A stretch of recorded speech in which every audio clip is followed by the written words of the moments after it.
अब हम बात करने वाले हैं respiratory organs of different animals. क्या सभी एनिमल्स में एक जैसे रेस्पिरेटरी ऑर्गन्स होते हैं या उनमें अलग अलग होते हैं? आज हम यही जानने की कोशिश करेंगे। जैसे हम ह्यूमन हैं, फ्रॉग्स है, फिशेस हैं, क्या सब एक तरह के ही ऑर्गन का यूज करते हैं?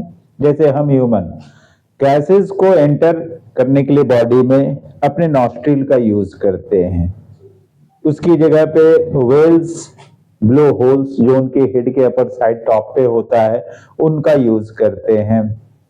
तो क्या सब इसी तरह से करते हैं या अलग अलग ढंग है? आज हम इसको जानेंगे। Respiratory organs of some animals. हम सबसे पहले बात करेंगे वर्टेब्रेट के बारे में। वर्टेब्रेट वो एनिमल्स होते हैं जिनके बैकबोन्स होते हैं। ह्यूमन भी उनमें से एक है, लेकिन वर्टेब्रेट्स में एक फिश ऐसा है जो लंग्स का यूज नहीं करता है। बाकी सारे वर्टेब्रेट्स लंग का यूज करते हैं रेस्पिरेशन के लिए। हम सब जानते हैं रेस्पिरेशन वो जरूरी प्रोसेस है जिसकी वजह से फूड का जो है सो ब्रेक डाउन होता है और एनर्जी रिलीज होती है। अगर ये ना हो तो एनर्जी ना मिले। बात करते हैं पहले लंग्स की। All vertebrates animals with backbones uses lungs to breathe except fishes. Gases में however enter and leave the body through different organs।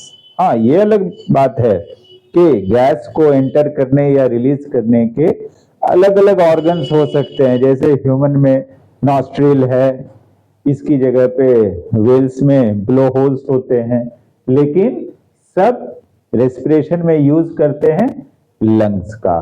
कौन? Vertebrates except fish. Human use its nostril to enter the gases while whales use the blowholes on the top of its head। तो all vertebrates except fish lungs का use करते हैं। Frog वो animal है जो lungs का भी use करता है और अपने मॉइस्ट स्किन का भी यूज करता है। दूसरा हम बात करते हैं गिल्स की। ये है gills. Fishes and tadpoles use gills। Gills have filaments। Filaments होते हैं इनमें, which are somewhat like the teeth of comb। जैसे कंघी के दांत होते हैं, ठीक उसी तरह गिल्स के जो फिलामेंट्स होते हैं। Filaments are full of small capillaries carrying blood। उसमें कैपिलरीज होते हैं जो ब्लड को कैरी करते हैं। Water entering through the mouth blows over the gills. Oxygen present in the water enters the gills through the capillaries and CO2 passes out. वो अपने mouth के थ्रू जो वाटर अंदर करता है वो गिल्स पे जब जाता है तो उस वाटर में जो ऑक्सीजन है वो एंटर कर जाता है उन कैपिलरीज के थ्रू, और जो कैपिलरीज में CO2 है वो पास आउट हो जाते हैं। तो अपने रेस्पिरेशन के लिए फिशेस और टेडपोल गिल्स का यूज करते हैं और गिल्स इस तरह से काम करता है। आगे हम देखते हैं एस्पैरिकल्स। इंसेक्ट्स के पास न गिल है न लंग्स है। उनके पास जो बॉडी में गैस एंटर करने के लिए जो एंटर पॉइंट है, एंट्री पॉइंट, वो उनके एस्पैरिकल्स कहलाते हैं। छोटे छोटे होल्स होते हैं और वो एस्पैरिकल्स कनेक्टेड होते हैं ट्रेशिया से। वो एक ट्यूब का नेटवर्क है जो बॉडी के हर पार्ट तक जाता है, हर ऑर्गन तक जाता है। गैस इसके थ्रू एंटर करता है और इस तरह से हर ऑर्गन तक ऑक्सीजन पहुंच बनाता है और फिर कार्बन डाइऑक्साइड भी इसी तरह से बाहर आता है। ये इंसेक्ट सब में होता है। आपने कॉकरोच के बारे में पढ़ा होगा साइंस की बुक में कि उनके स्पाइरेकल्स होते हैं। Spiracles. Insects have a small holes called spiracles on their sides. उनके किनारे किनारे में छोटे छोटे होल्स होते हैं। Air enters through these holes and reaches all part of the body through a network of thin tubes called trachea. ये है उस ट्यूब का पूरा नेटवर्क जिसके थ्रू वो पूरे बॉडी के हर ऑर्गन हर पार्ट तक अपनी रीच बनाता है। इसे हम ब्रीथिंग ट्यूब भी कह सकते हैं। और इस तरह से इंसेक्ट्स में रेस्पिरेशन का प्रोसेस होता है। आगे है मॉइस्ट स्किन। जैसा कि मैंने पहले भी बताया आपको कि फ्रॉग के पास दो तरीके होते हैं रेस्पिरेशन के। एक तो वो लंग्स का यूज करते हैं और दूसरा मॉइस्ट स्किन का भी यूज करते हैं। लेकिन कुछ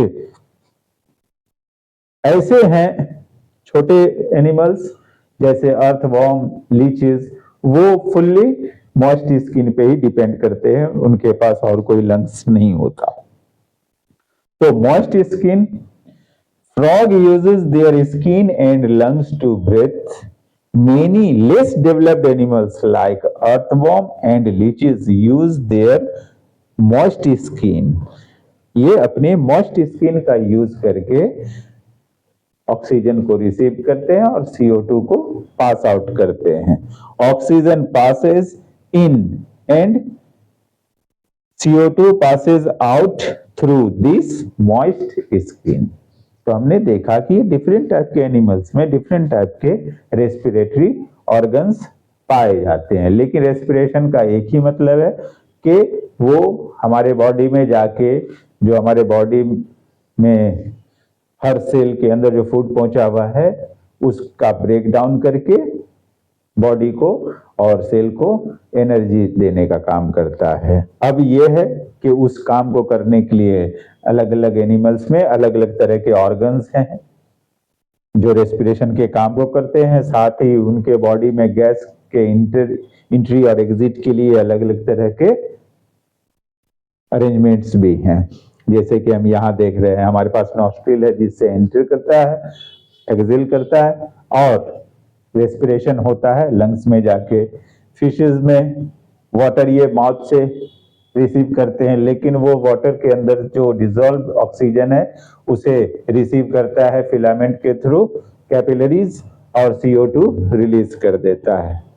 उसकी जगह पे हमने देखा कि स्पाइरेकल्स वो होल्स है जिनके थ्रू कोई भी इंसेक्ट सराउंडिंग से गैस को बॉडी में एंटर करता है और रेस्पिरेशन के बाद CO2 भी रिलीज करता है।